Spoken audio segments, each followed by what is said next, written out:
আপনারা অবস্থান করুন যার যার জায়গায়। আপনাদের সবকিছু দেখার সংশ্লিষ্ট জায়গা স্থান পরিবর্তন করবেন না, সবাই জায়গায় থাকেন, সবাই তার নিজ নিজ জায়গায় অবস্থান গ্রহণ করেন, সবাই তার নিজ নিজ জায়গায় অবস্থান গ্রহণ করেন।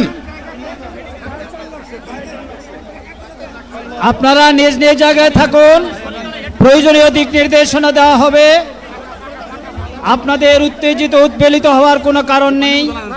মহান রাব্বুল আলামিনের একান্ত মেহেরবানিতে আমাদের প্রোগ্রাম আলহামদুলিল্লাহ, শুকরান, আলহামদুলিল্লাহ কাসিরান। সম্মানিত ভাইরা, আপনারা সম্মানিত ভাইরা, আল্লাহ রাব্বুল আলামিনের রসের মেহমানিতে এই গরমের কারণে মাহফিল মুহতারাম আমিরে জামাত অচিরেই সুস্থ হয়ে যাবেন ইনশাআল্লাহ। আমি আল্লাহ তাআলার শুকরিয়া আদায় করি, আল্লাহ তাআলার শুকরিয়া আদায় করি আবার আপনাদের সামনে দাঁড়াতে পেরেছি। আমি বলেছিলাম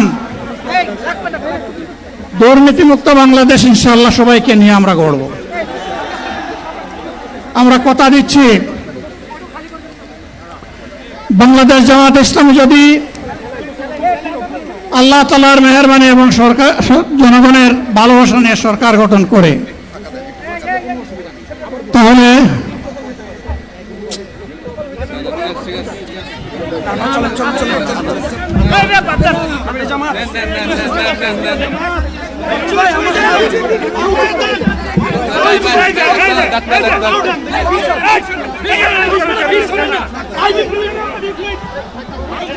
আপনারা নিজ নিজ জায়গায় অবস্থান করুন।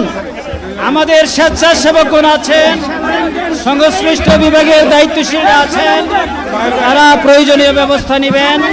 কারো মাইকের সামনে আসার দরকার নেই।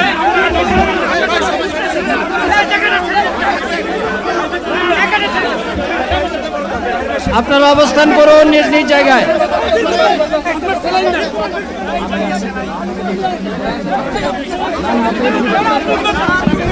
সবাই মেহেরবানি করে শান্ত হয়ে বসুন, শান্ত হয়ে বসুন, শান্ত হয়ে বসুন।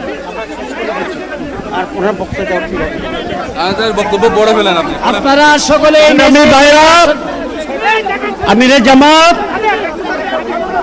একটুখানি অসুস্থ হয়েছেন গরমের কারণে হয়েছে, কিন্তু উনি বারবারই চেষ্টা করছিলেন বক্তব্য দেওয়ার জন্য। ডাক্তাররা বলছেন ওনার আর বক্তব্য রাখা ঠিক হবে না। ওনার যে বক্তৃতা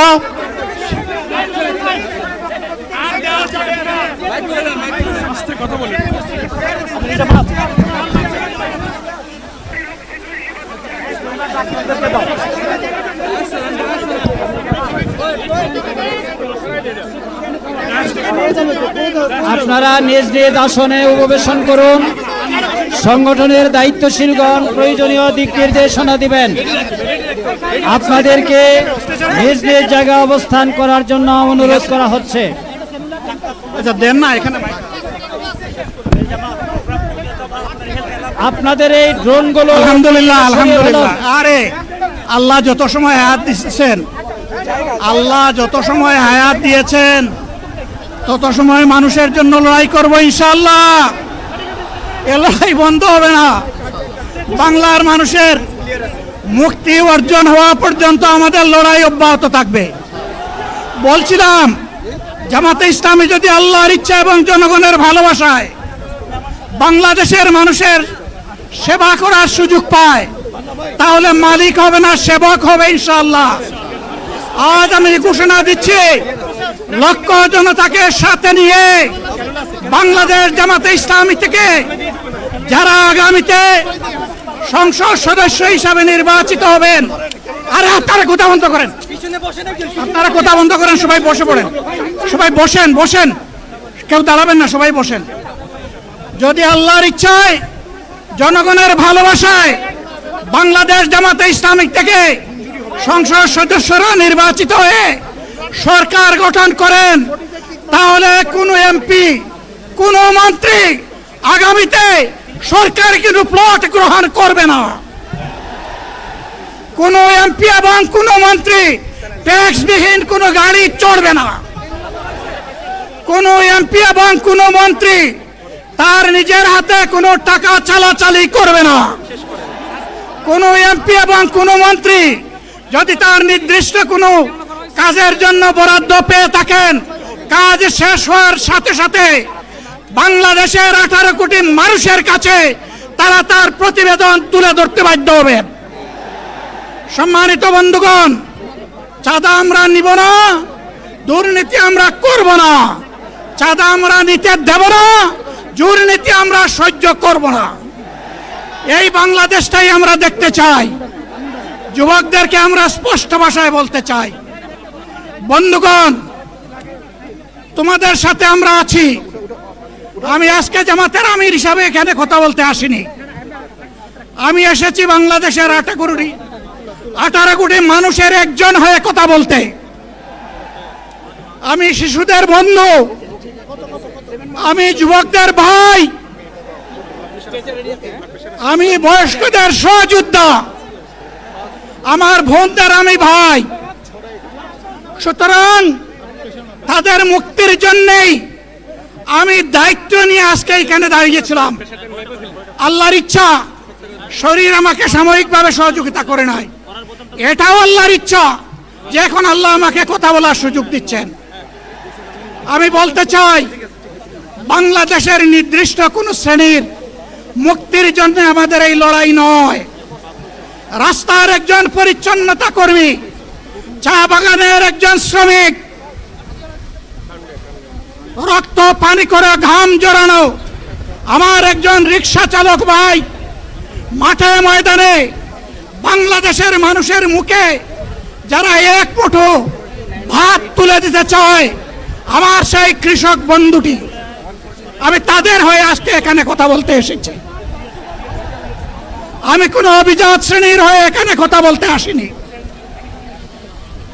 আল্লাহ তাআলার অশেষ মেহেরবানি, আজীবন সকল রক্ত চক্ষুকে উপেক্ষা করেছি, জেল জুলুমের পরোয়া করি নাই। আমার আফসোস, 24 সালে জাতিকে মুক্তি দিতে গিয়ে যারা জীবন দিয়ে শহীদ হলো, আমি তাদের একজন হতে পারলাম না। আপনাদের কাছে দোয়া চাই, ইনসাফের ভিত্তিতে একটি দেশ গড়ে তোলার জন্য আগামীতে যে লড়াই হবে, আমার আল্লাহ যেন সেই লড়াইয়ে আমাকে একজন শহীদ হিসাবে কবুল করেন। সম্মানিত বন্ধুগণ, আমাদের প্রিয় শহীদ নেতৃবৃন্দ 2006 সালের 28 অক্টোবর থেকে শুরু করে পল্টন গণহত্যা, শাপলা গণহত্যা, সারা দেশের গণহত্যা, পিলখানার গণহত্যা, 24-এর গণহত্যা, এই গণহত্যা যারা করেছে তাদের সকলের বিচার বাংলাদেশের মাটিতে নিশ্চিত করতে হবে। এদের বিচারের দৃশ্যমান প্রক্রিয়া শুরু না করা পর্যন্ত পুরানা ব্যবস্থাপত্রে বাংলাদেশ আর চলবে না। এতগুলো মানুষ এমনি এমনি জীবন দেয় নাই, জীবন দিয়েছে জাতির মুক্তির জন্যে। যদি বস্তাপোতা পুরানা সব কিছুই টিকে থাকবে, তাহলে কেন তারা জীবন দিয়েছিল? যারা ওই বস্তাপচা ব্যবস্থাপনায় বাংলাদেশকে আবার গড়তে চান, তাদেরকে আমরা বলি, জুলাই যুদ্ধ করে যারা জীবন দিয়েছে, আগে তাদের জীবনটা ফেরত এনে দেন। যদি শক্তি থাকে ফেরত এনে দেন। আপনারা পারবেন না, যেহেতু পারবেন না, কাজেই নতুন ব্যবস্থায় নতুন বাংলাদেশ গড়ে তোলা হবে ইনশাআল্লাহ। শিশু, কিশোর, যুবক, মা, বোন, শ্রমিক, ছাত্র, জনতা, ব্যবসায়ী, সবাইকে যেই দেশ, যেই সংবিধান, যেই রাষ্ট্র নিরাপত্তা দিতে পারবে, সেই নতুন বাংলাদেশ আমরা গড়ে তুলতে চাই। ভাইয়েরা, আমাকে সবাই চাপ দিচ্ছে, কেউ বলে ভাই শেষ করেন, কেউ বলে চাচা শেষ করেন। আমি তাদেরকে নিশ্চয়তা দিয়ে বলছি, আমার মৌত আমার আল্লাহ নির্ধারিত সময় থেকে 1 সেকেন্ড আগে হবে না, এবং হায়াত যা দিয়েছেন তার 1 সেকেন্ড আগেও আমি যাব না। অতএব মহান আল্লাহর কাছে আবারও তৌফিক চাই। আপনাদের কাছে যে কষ্ট হয়েছে আপনারা, আমি তো এখানে শান্তিতে বসাচ্ছিলাম আর চতুর্দিকে শুধু দৃষ্টি বুলাচ্ছিলাম, কি কষ্ট হচ্ছে আমার ভাইদের। প্রিয় ভাইরা, এই কষ্ট আল্লাহর জন্য। এই কষ্ট কার জন্য? ইনশাআল্লাহ আল্লাহ তাআলা আপনাদেরকে তার উপযুক্ত যা দুনিয়া দিবেন, আখিরাতে দিবেন। আপনাদের এই ত্যাগের বিনিময়ে নতুন বাংলাদেশ আমরা পেয়ে যাব। আসুন সেই নতুন বাংলাদেশের জন্য একবার স্লোগান দিয়ে শেষ করি, নারায়ে তাকবীর। আসসালামু আলাইকুম ওয়া রাহমাতুল্লাহ।